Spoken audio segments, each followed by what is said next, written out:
Chris Lehane, how has President Obama done so far, and what do you expect in a second term? You know, whenever I'm asked this question, I'm always reminded of, the 3 presidential debates. And when the issue of energy or climate, and I think this reflects just broadly on our political process and how it works, but when the issue of energy came up, in all 3 debates, really both candidates, both the Republican and Democrat, effectively tried to, what I would say, out-oil one another, which to me was a pretty telling moment in American politics. And I think it's somewhat dependent on your premise about where we are, right? If you believe that we can do things in an incremental way, and that there are still questions about whether we can reverse the warming of the planet, then I think you look at some of the stuff that the president has done, and it's exactly as Steve described, which is it's a very balanced approach, which is, as the president himself has described it, as the all-of-the-above approach. If, on the other hand, your premise is that, the evidence and most of the science would suggest this, that the Earth is warming at a pace that's not sustainable, that GDP could potentially be impacted right now 0.8% by extreme weather, could potentially be impacted by 3 percentage points by the year 2030.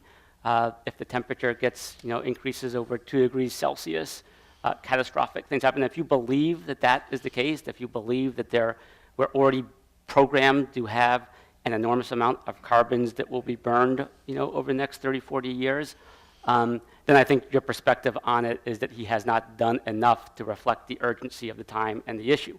My perspective is that if I have and I'm borrowing this from an author who I heard use this argument, that if your kid has a fever and you are told that fever is going to increase above 100 degrees unless you do something quickly, I mean, I know as a parent, I'm going to take every action I can to make sure my kid's fever doesn't get over that certain number.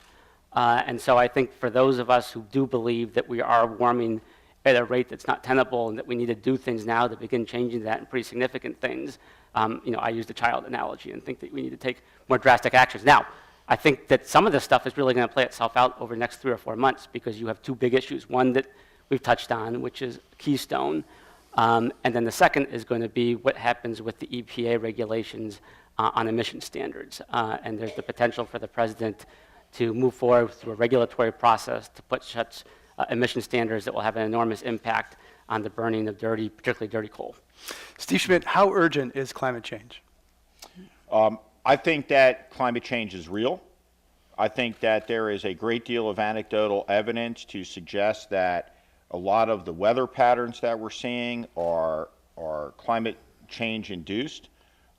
But the policy debate, having a good intention and then following through with a big speech and announcing a very complicated policy regime that will be written by thousands of lawyers in Washington, D.C.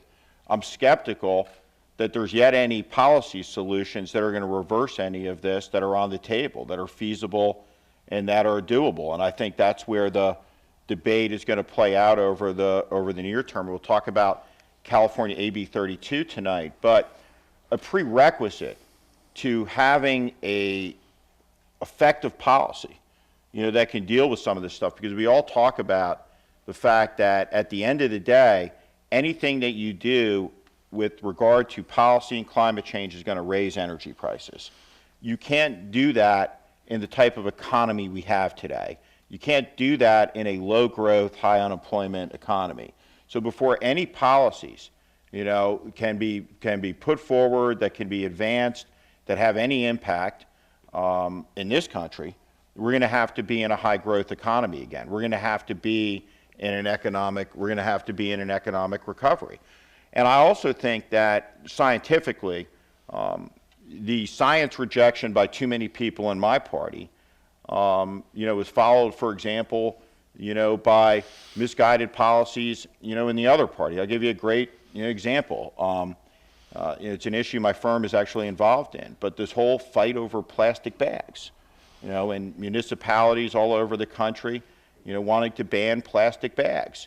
When you ban a plastic bag, you increase global warming output because it takes 3.5 trucks to carry the paper bag replacements that would go in one plastic bag truck.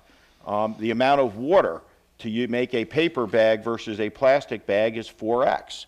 So judging by carbon output, what is and what is not better for the environment.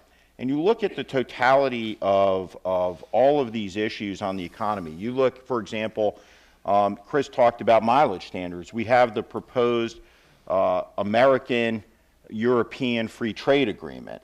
One of the things before you could have a free trade agreement with the Europeans is we would have to reconcile mileage standards on automobiles because the European standard is so much higher than the American standard to get to the end of the free trade agreement. So I think it's real. I'm alarmed by it.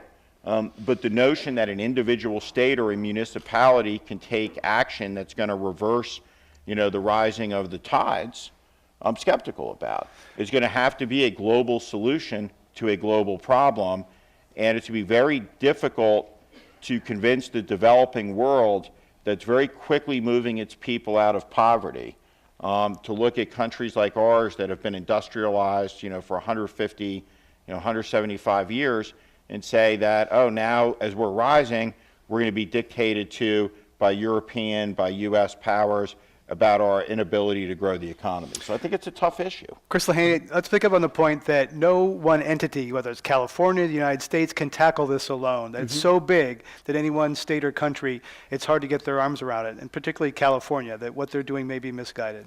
Yeah, and first of all, I think Steve's point is 100% correct, which is at the end of the day, this has to be a global solution, right? Everyone has to be involved.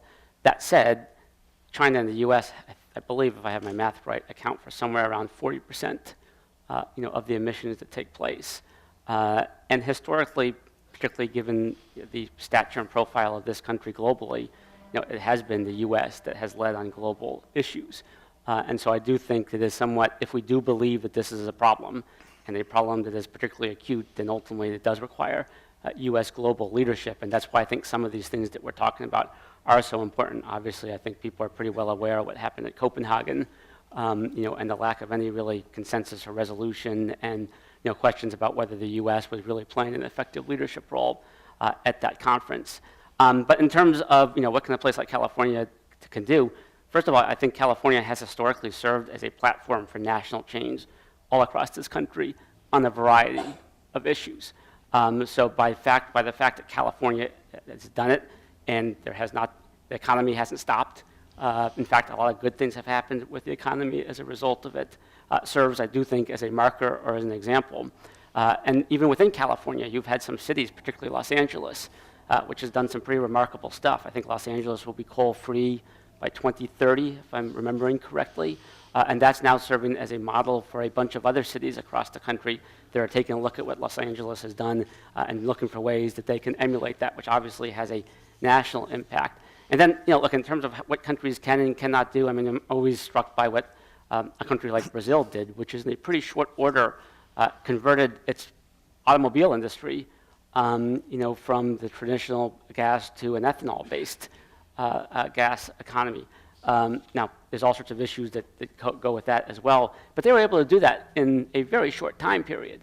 And again, if you believe that this issue is really acute, and again, I keep coming back to my basic perspective on this, which is I do think we're already paying significant economic costs. I think the economic costs are only going to increase. Those economic costs could be potentially enormously debilitating. If you have a 3-point drag on GDP over the next 10 or 15 years because of the impact that extreme weather is having and climate change is having, that is enormous consequences on job production, on economic growth. So I do think, just from even if you may not believe that there are inherent problems with climate change, it is having an impact on GDP, and you have to get your hands around that and address it just purely from an economic perspective.